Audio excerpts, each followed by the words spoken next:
O Senhor esteja convosco. Ele está no meio de nós. Proclamação do Evangelho de Jesus Cristo segundo Lucas. Glória a vós, Senhor.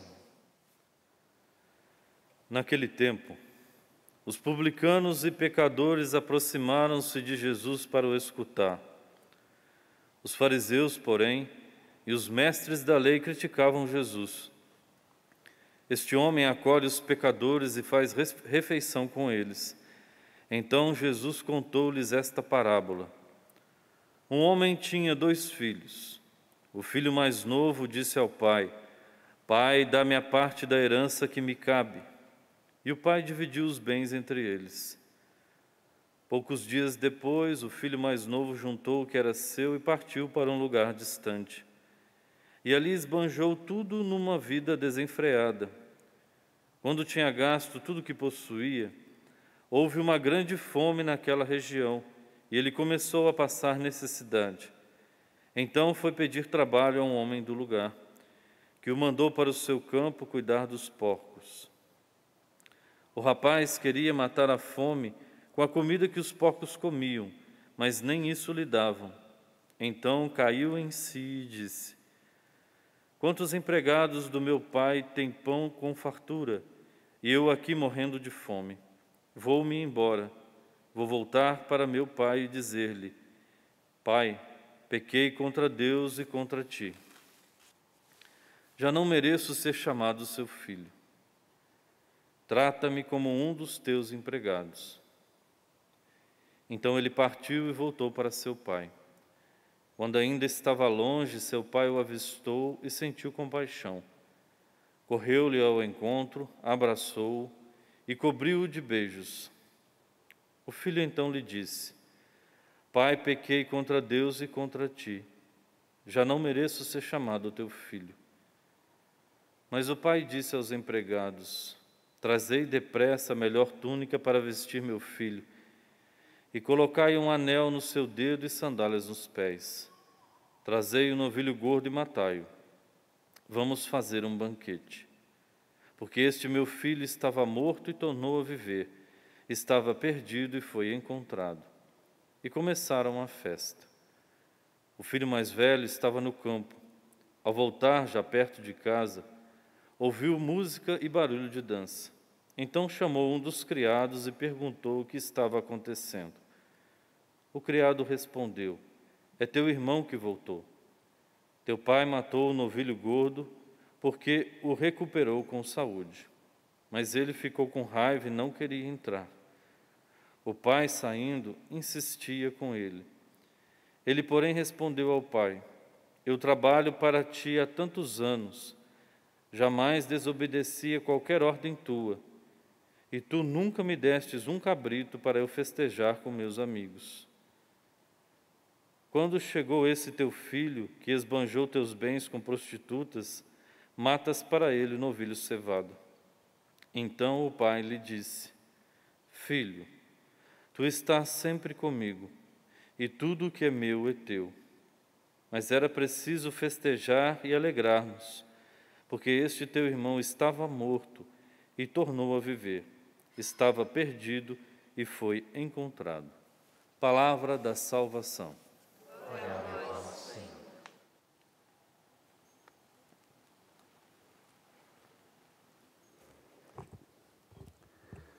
Meus irmãos e minhas irmãs, uma parábola espetacular para ser explicada em 10 minutos, mas eu gostaria de partilhar com vocês alguns aspectos dessa parábola que Jesus conta para aqueles fariseus que o criticavam porque ele acolhe pecadores. E Jesus conta essa parábola e ela nos dá alguns elementos para nos ajudar nessa reflexão quaresmal.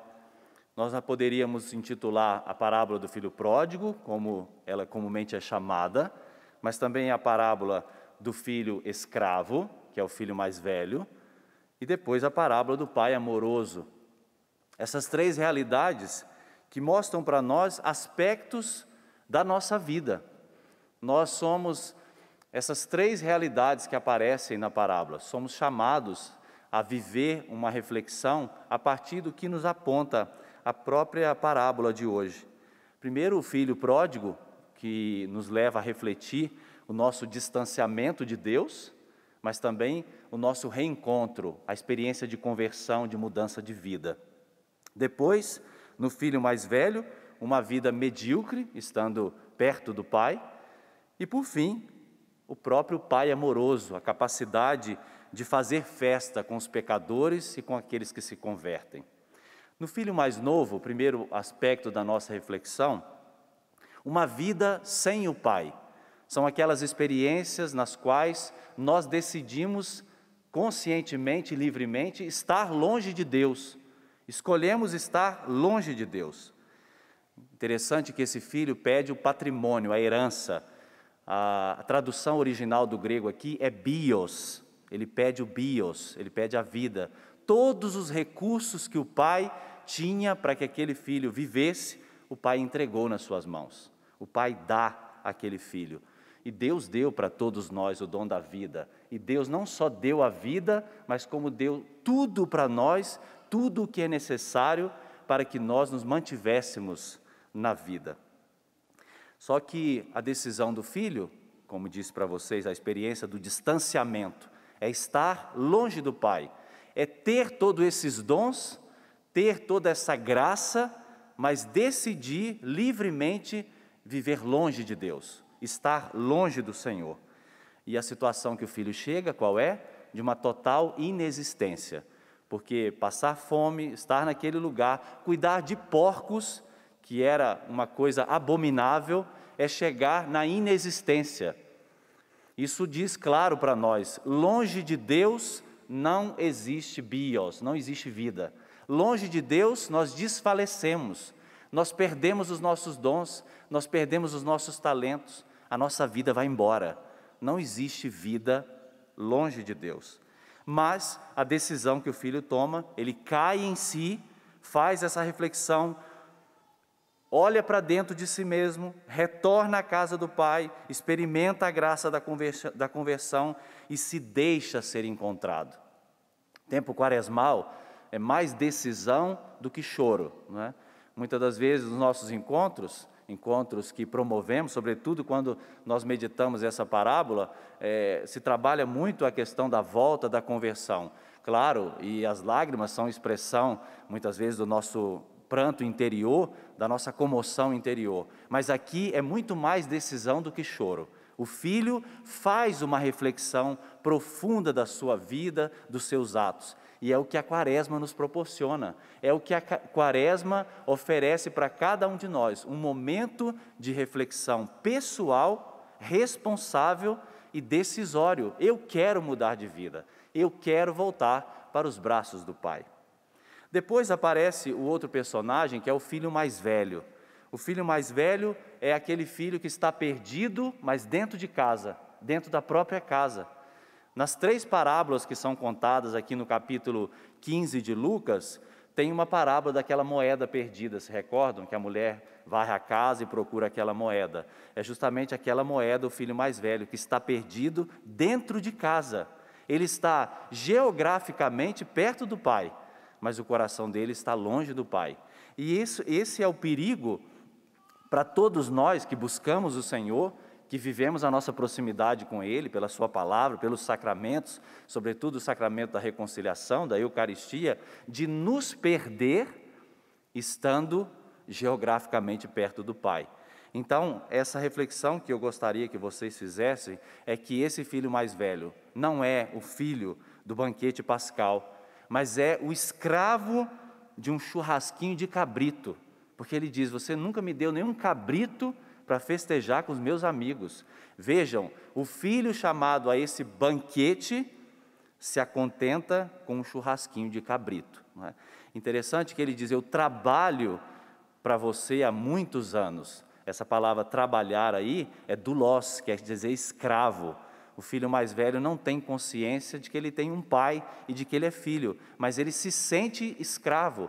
Ele está na condição de filho. Ele tem também o bios, ele tem a vida, ele tem os dons, ele tem tudo à sua disposição, mas dentro de si ele se sente escravo, ele não se sente filho. E muitas vezes nós perdemos também essa capacidade de relação com o Pai do céu, com os nossos irmãos, porque esfriamos o nosso coração, deixamos outros sentimentos habitarem o nosso coração. Vejam, aquele filho mais velho escondeu uma raiva por anos, porque logo que o servo diz para ele que era o irmão que tinha voltado, ele sente raiva, o sentimento guardado, né? Não partilhou, não foi transparente, não falou dos seus sentimentos, se perdeu estando dentro da casa do Pai. E hoje, a experiência que ele faz é a solidão das relações. Ele diz, esse teu filho, ele não tem irmão, ele não tem pai, não tem ninguém. Nós podemos correr o risco de estar também cercado de pessoas na comunidade, nas nossas relações familiares, mas não viver de fato relações paternas, relações fraternas, relações de amizade, porque o nosso coração se fecha à graça de Deus. A Quaresma nos chama a essa conversão. Nós estamos na casa do Pai. O Pai nos deu tudo, também à nossa disposição estão os dons do Pai e nós precisamos abrir o nosso coração e acolher esta graça de Deus. Por fim, meus irmãos, o Pai amoroso, que nos chama a meditar sobre a nossa capacidade de amar, a nossa capacidade de perdoar, a nossa capacidade de esperar a mudança do outro, esperar o tempo do outro, esperar que o outro volte para Deus e faça também o seu encontro pessoal, porque muitas das vezes dentro de nós queremos o nosso tempo, queremos que aquela pessoa se converta de qualquer jeito e falamos, insistimos, mas também a reflexão que nós precisamos fazer, qual é a minha capacidade de esperar a mudança do outro? Qual é a minha capacidade de amar, de saber lidar com abraços e afetos, como foi o filho mais novo, mas também saber lidar com a indiferença, saber lidar com frieza, com rispidez, saber lidar com rancor, com o fechamento das pessoas. Quem é pai e quem é mãe, né, precisa constantemente fazer esse movimento, saber lidar com aquele filho mais afetuoso, mas saber também lidar com o filho mais frio, que está distante. Essa reflexão precisa passar pelo nosso coração, porque o amor não é garantia de um resultado. Se nós formos olhar, né, friamente aqui, aquele pai era um falido. Um filho que saiu de casa e gastou todos os seus bens. O outro que ficou dentro de casa amargurado. Mas a demonstração que o autor sagrado quer nos dar é que Deus nos ama de forma livre. Nós somos imagem e semelhança de Deus quando o nosso amor também é livre. Quando nós deixamos as pessoas livres, porque Deus nos deixa livres.